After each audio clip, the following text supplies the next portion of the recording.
In our previous analysis, we broke down the unprecedented escalation of February 28, 2026, when coordinated U.S. and Israeli strikes systematically targeted Iran's senior leadership, air defense networks, and critical military infrastructure. The objective was twofold: degrade Tehran's capacity to retaliate and deliver a paralyzing psychological blow to the state's highest echelons. Yet, the Iranian response was swift, launching a barrage of missiles and drones against Israel and U.S. military footprint across the Middle East.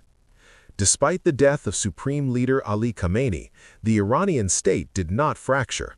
Instead, we witnessed a rapid consolidation of power, culminating in the elevation of Mojtaba Khamenei.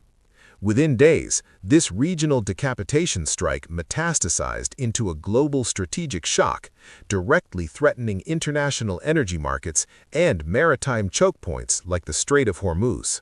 Elephanta Insights is an independent geopolitical research platform dedicated to examining global power dynamics, security developments, and strategic statecraft with clarity and discipline. We analyze international events through structured, evidence-based inquiry, prioritizing context over noise and depth over speed. Today, we are asking the critical questions. How did the Iranian regime absorb a decapitation strike without collapsing?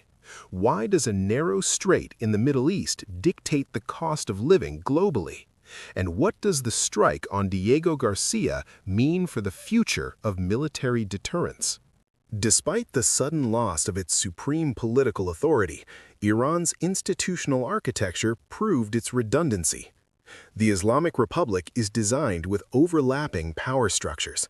Following Ali Khamenei's death, executive authority legally transferred to an interim leadership council, headed by President Masoud Pezeshkian and the judiciary chief. Bypassing the usual protracted clerical debates, the Assembly of Experts swiftly appointed Mojtaba Khamenei as the new supreme leader. Guided by the Islamic Revolutionary Guard Corps, or IRGC, this rapid succession prevented any exploitable power vacuum and ensured uninterrupted command over the armed forces. Tehran's retaliation was not confined to Israel. By targeting logistics hubs in Gulf states that host U.S. forces, including Bahrain, Qatar, Saudi Arabia, and the UAE, Iran sent a clear strategic message. Tehran is forcing its neighbors to calculate the severe economic and political costs of underwriting the U.S. security architecture in the region. Simultaneously, the U.S. and Israeli campaign to degrade Iran's military capabilities invited intense international and humanitarian scrutiny. The most devastating example occurred in the southern city of Minab, where a strike decimated Shajari Tayyiba Girls Elementary School on 28 February 2026 is the deadliest civilian incident of the conflict so far. Investigations by Amnesty International and BBC Verify indicate a triple-tap strike using U.S.-manufactured Tomahawk cruise missiles, supported by witness testimony and recovered debris with satellite data link components. Although the school was located near an Islamic Revolutionary Guard Corps naval base, satellite imagery shows it had been physically and administratively separated from the military compound by boundary walls since 2016. The attack caused at least 168 confirmed deaths, mostly children aged 7 to 12, along with teachers and parents who arrived after the first explosion.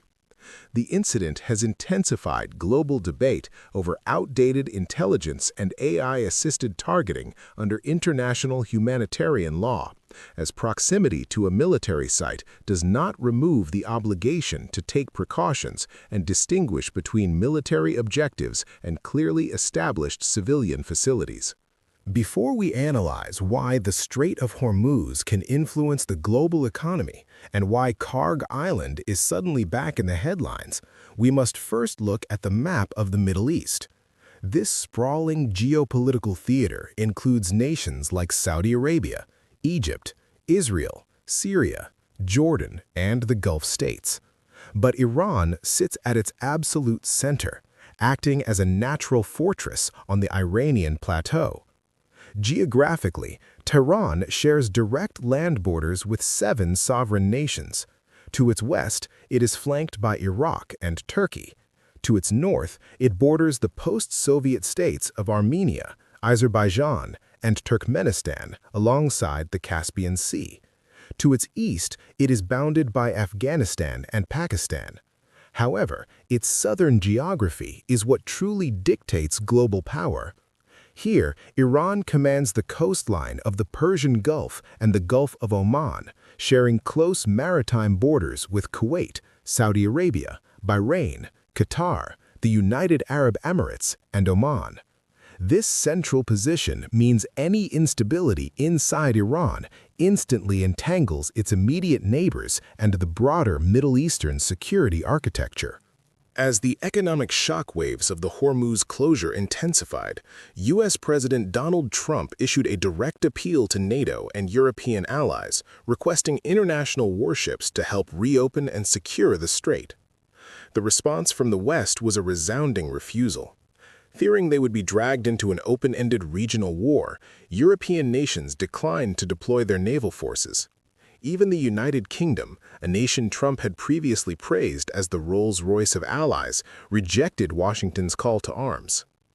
While Trump noted that Gulf states like Saudi Arabia, Qatar, and the UAE offered unspecified support, the traditional Western military alliance fractured under the pressure. The diplomatic fallout was immediate and public. A visibly frustrated President Trump lashed out, calling NATO's reluctance a foolish mistake and a failed test for the security bloc. Taking to social media and press conferences, he condemned the alliance as a one-way street, warning that the United States would remember this abandonment. Almost immediately, the president pivoted his rhetoric, insisting that the U.S. military never actually needed European assistance in the first place. But beneath the political theater, this diplomatic rupture reveals a profound geopolitical shift.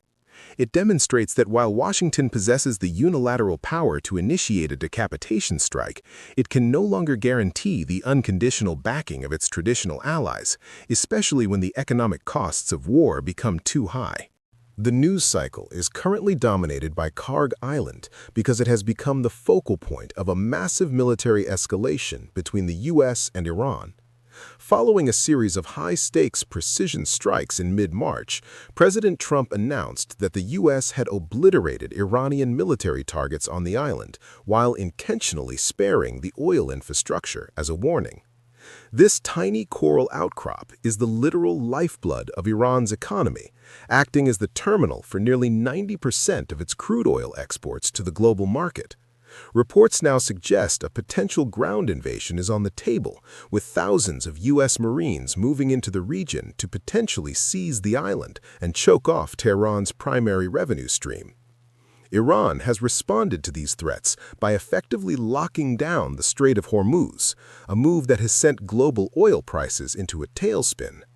By stopping ships and reportedly laying naval mines, Tehran is using its geographic leverage over this narrow choke point to prove that if they cannot export oil, no one else in the Gulf can either.